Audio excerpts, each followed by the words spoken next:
વાંકાનેરના વડસર વિસ્તારમાં છેલ્લા 15 દિવસમાં 5 વખત કોપર વાયરની ચોરી. પોલીસ તપાસ કરતી રહી અને તસ્કરો ચોરી.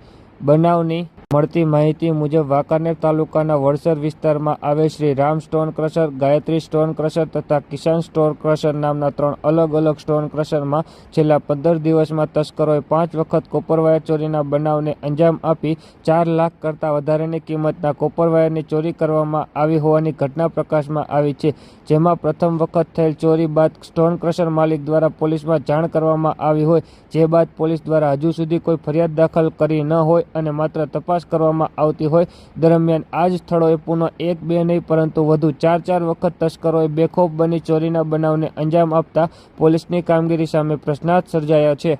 છેલ્લા 15 દિવસમાં આ વિસ્તારમાં આવેલ શ્રી રામ સ્ટોન ક્રશરમાં 2 વખત, કિસાન સ્ટોન ક્રશરમાં 2 વખત તથા ગાયત્રી સ્ટોન ક્રશરમાં 1 વખત એમ કુલ 5 વખત 5 થી 6 જેટલા તસ્કરોએ તરખાટ મચાવી ₹4 લાખ કરતાં વધારેના કોપર વાયરની મશીનરીમાંથી ચોરી કરવામાં આવી છે. જેમાં ચોરીના બનાવના પ્રથમ વખતે પોલીસને જાણ કરવી હોય, જેમાં પોલીસ દ્વારા ફરિયાદ નોંધ્યા વગર તપાસ શરૂ કરવામાં આવી હોય, જે બાદ આ જ સ્થળોએ તસ્કરોએ વધુ 4 વખત ચોરીના બનાવને અંજામ આપવામાં આવ્યો હતો. જેમાં દર વખતે પોલીસને જાણ કરતા પોલીસ માત્ર તપાસ જ કરતી રહી, જ્યારે તસ્કરો બેખોફ બની ચોરીના બનાવને અંજામ આપતા રહ્યા હતા.